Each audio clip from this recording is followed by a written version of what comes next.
We are so rich. Are you having difficulty to afford your groceries, your electricity bill, your rent, and paying your college debt?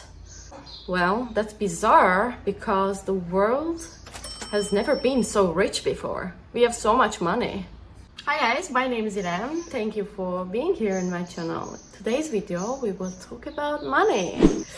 I will not give you any spoilers, so let's just dive in. The world has never had so many rich people according to the latest World Wealth Report.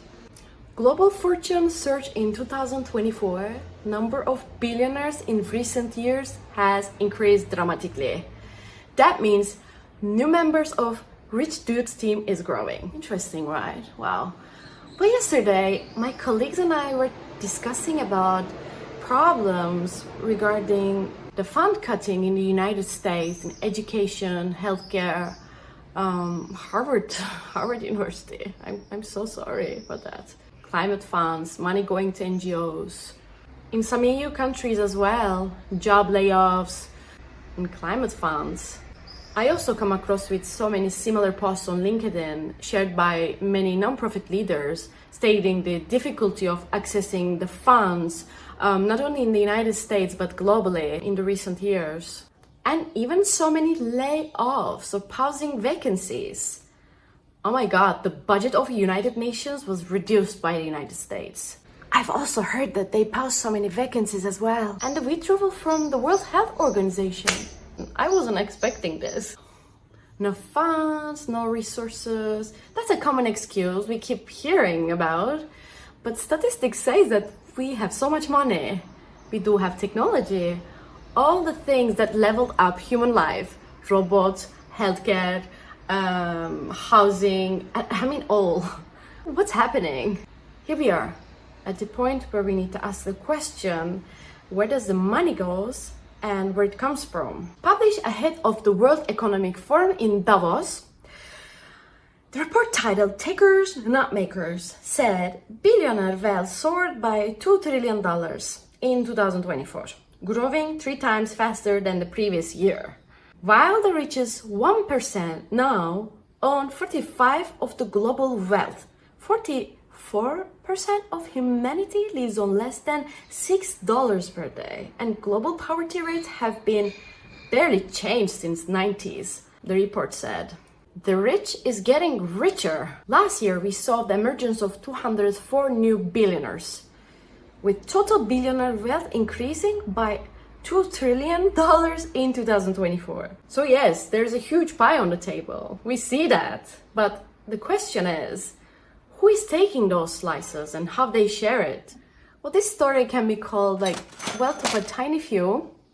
We're talking about an economic system which has been created where the billionaires are now pretty much being able to shape economic policies, which eventually gives them more power and money. The report also pointed out that 1 in 10 women globally lives in extreme poverty, earning less than $2 a day, and women provide 12.5 billion hours a day of unpaid labor, adding an estimated $10.8 trillion to the global economy, 3 times the global tech industry value. So yes, we have all the money in the world, but we are not the owners of it. Income gap is growing. Unacceptable. We really need to adopt the current system and why all this money is accumulated in the hands of a few people. Why we have this dramatic scarcity wars, climate crisis in the world, and we cannot afford to fund them. There's always an excuse coming from policymakers, but someone can just travel to space for 11 minutes fun. I'm so sick of feeling dumb. People have problems with accessing very fundamentals like sanity, clean water, food. I'm not even talking about education here. Well, you may say they worked hard and earned it. There are so many people thinking that way.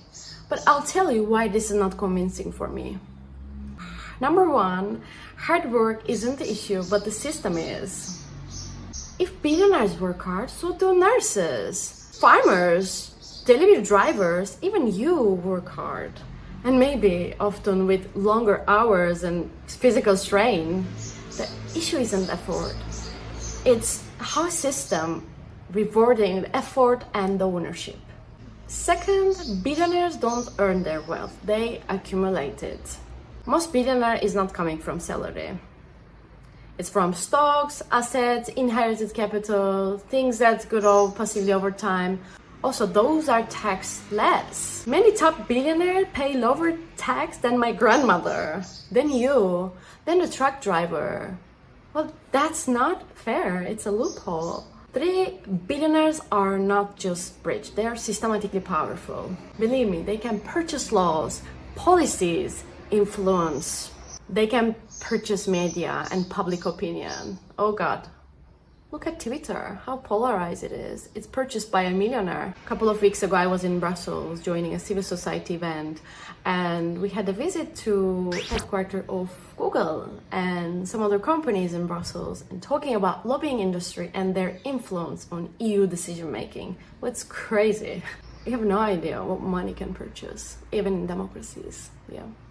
On the other hand, it's rational because they would do anything to keep their wealth alive and just continue profiting that way. That kind of power imbalance is undermining our democracies, and it's not because they worked hard, but our system allows them to go unchecked. The system has just rigged the rewards, not just talent.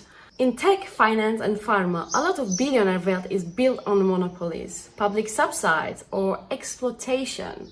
Many of these gains come from laying off workers, dogging taxes or lobbying against labor rights. That's not meritocracy, that's a predatory structure of capitalism. And last but not least, there's a difference between being rich and too rich. Nobody's saying that people shouldn't be wealthy. We're not demanding full stock of communism here. But there's a difference being rich and too rich, because being too rich is suspicious. I mean, when one guy can purchase Mars and go to space for 11 minutes trip for fun, while their millions cannot afford a dinner or clean water, well, we crossed the line there. Okay, Irem, it's terrible. What we should do as a contest? Well, you can protest, you can raise awareness, we can vote. That's our power in democracies. But I would like to introduce you a huge campaign. Tax the Rich.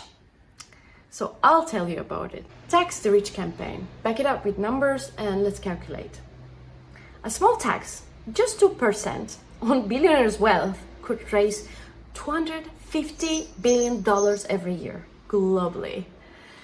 That's enough to lift 2 billion people out of the poverty, fund green energy, education, healthcare, I mean, you name it. Meanwhile, billionaires would still be billionaires. I mean, Jeff Bezos wouldn't lose a yacht. So Tax the Rich is a global movement pushing governments to finally stop protecting billionaire wealth while everyone else pays the price. From Bernie Sanders in the US to UN proposals to EU activist coalitions, it's gaining a real momentum, this campaign, and I'm very happy about it.